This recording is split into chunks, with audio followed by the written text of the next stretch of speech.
In previous video, we have seen definition of continuous function.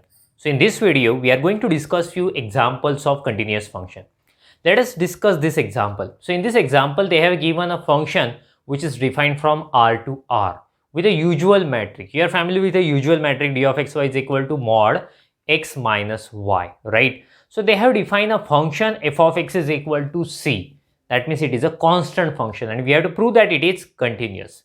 So let us prove that a constant function is continuous. Okay. So for that, what will I do? I will take one arbitrary point x naught. We will prove that it is continuous at x naught. So that's why we can declare it is continuous on R. So let x naught belongs to R be any arbitrary point. Okay. We need to take epsilon. Let epsilon greater than 0 be given. We have to choose the value of delta such that the definition of continuity will satisfy. Get it? So I will write here, let delta is equal to, right now I don't know what is the value of delta. I am keeping it blank. Okay. And let us consider, so consider, what will I consider? Consider mod x minus x naught less than delta implies. Getting, I'm writing mod because this is the usual metric. So in usual metric, d is equal to mod. Getting? So mod x minus y less than delta implies what we supposed to prove? We supposed to prove mod f of x minus f of x naught we should have that is less than epsilon. So let us work on it. This is equal to f of x. As I told you earlier, f of x is equal to c, whatever the x may be. Getting? Its value is always same, c. So f of x is equal to c. Similarly, f of x naught, that is also equal to c. C minus c will get cancelled and we will have 0. 0. And this is less than epsilon. Getting? Since we know that epsilon is greater than 0. So that means it is actually independent on choice of delta. You can take that epsilon greater than 0 be any arbitrary number. Arbitrary number. Getting? So that means we have n number of choices. Getting? You can select any delta. Definitely this definition will f will satisfy the definition and therefore we can declare yes, f is continuous at x naught. So therefore f is continuous at x naught. But see, as we know, x naught is any arbitrary point. So therefore, f is continuous on R we can declare. So therefore, or here I will write, but x naught belongs to R be any arbitrary point, right? Arbitrary point.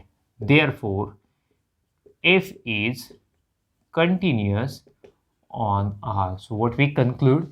Yes, therefore constant function f is continuous on R here. Okay, we can screenshot of it. After that, we will discuss next example. Let us discuss this second example. So in this second example, we have two functions f and g. Both are defined from R to R and they have given, yes, both of them are continuous. With the help of these two functions, they have defined a new function h, which is defined in this beautiful way. H of xy is equal to f of x comma g of y. So we have to prove that yes, that h is also continuous on R2. Getting? So for that we need to select one point, arbitrary point. So I have already selected here x naught y naught be any arbitrary point of R2. And we have to prove that h is continuous at that point x naught comma y naught. We need to take epsilon first. That thing also I have already taken. Let epsilon greater than 0 be given. So you know that we always start with the given information. So let us start with the given information. What is a given thing? So I will write we have f and g are continuous on R2. Sorry, continuous on R. So both of them are continuous on R. So therefore f is, so therefore I can write therefore f is continuous at x naught and g is continuous at y naught. Okay. So see, so they are continuous at any point of R. So definitely for particular points, both of them are continuous. So let us use the definition of continuous function. What can we write? So therefore for above epsilon greater than 0, there exists delta 1 greater than 0, delta 2 greater than 0, such that, getting? So why I'm writing delta 1, delta 2? For f, we will have delta 1, and for g, we will have delta 2. So therefore, what can I write? So mod x minus x naught less than delta 1 implies mod f of x minus f of x naught less than epsilon, right? And similarly, we can write for g. What can we write? Mod y minus y naught less than delta 2. See, g is continuous at y naught, so that's why I'm writing in this way. Implies what will you get? Mod g of y minus g of y naught less than epsilon. So now I'm going to make a small adjustment. Instead of epsilon, you can choose any small number, getting epsilon by 2, 2 epsilon, whatever we want. So instead of epsilon, I'm taking here epsilon by root 2, and here also epsilon by root 2. I'm considering this is equation number 1 and this is 2. Okay. But the problem is that expression 1 is true for delta 1 and expression 2 is true for delta 2. So it is better to select minimum of delta 1 and delta 2. So that's why 1 and 2, both of them will be true for this delta. So let delta is equal to minimum of delta 1 and delta 2.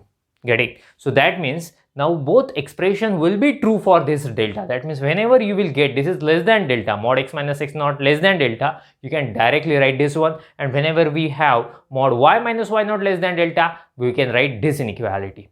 Getting? So yeah, it is better to take screenshot of it, and you have to keep in your mind, okay, which inequalities we have got here. We are going to use them in next steps. Okay, make a screenshot of it, please. Now our target is to prove that h is continuous at x naught comma y naught. So obviously we should start with this statement, this inequality, norm xy minus x naught y naught will be less than delta. Let us simplify it first and then we will go further.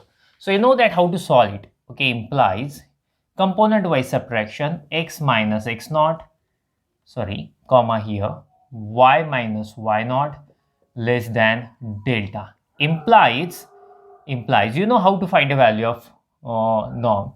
Square root of x minus x naught square plus y minus y naught square less than delta. To remove square root, I will take square of both sides. So we will have x minus x naught square less than delta square and y minus y naught square less than delta square. I skip one step, getting if you take square of both sides, square root will get cancelled. Sum of these two is less than delta square. So that means 100% each of them is less than delta square. So that's why I could write it. Now I will take square root of both sides. So what will you get? If you take square root of both sides, mod x minus x naught less than delta and mod y minus y naught less than delta. Yes. Okay. So you remember those expressions 1 and 2. Whatever the left hand side we got here, so that means definitely we can use right hand side here also. So this information we have. Okay. So now then I'm going to write d of h of xy, h of x naught, y naught. So let us talk about our target. Our target is to prove that this is less than epsilon, then finish. We can directly declare h is continuous at x naught, y naught. Let us simplify it.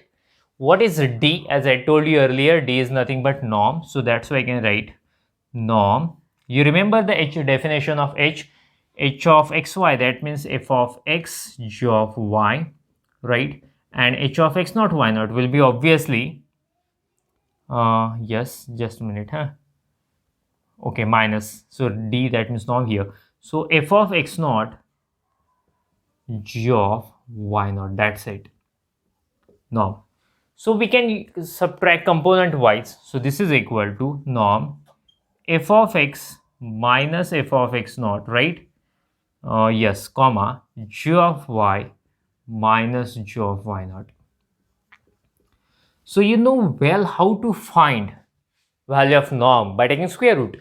So this is equal to square root of square of first, that means f of x minus f of x naught square plus g of y minus g of y naught square. So this is less than. Okay, now I'm going to use expression 1 and expression 2. If you remember, this one, that bracket was less than epsilon by root 2. So let us use that thing. So epsilon by root 2, but we should not forget square is there. Plus here also its value is less than epsilon by root 2, but there is square again. Let us simplify all these things in our mind. What will you get if you take square? Epsilon square will be at numerator, root and square will get cancelled to each other. So we will have simply epsilon square by 2, right? Here also same thing will happen, epsilon square by 2. So if you add 2 epsilon square by 2 to 2 will get cancelled. So root epsilon square, that means square root cancel, and we will have epsilon. Yes, finally we succeed in proving that inequality. So we proved that yes, d of this one is less than epsilon. So definition is satisfied. So that's why what can be declared? Therefore h is continuous at x0 y0. Getting? But see, it is arbitrary point of R2. So h is I need to mention that thing, but x0 y0 is any arbitrary point, okay, is any arbitrary point of R2. So that's why we can directly write h is continuous on R2. So therefore h is continuous on R2. Yes, in this way we proved second example also. Make a screenshot of it, then we'll stop. Thank you. Bye bye.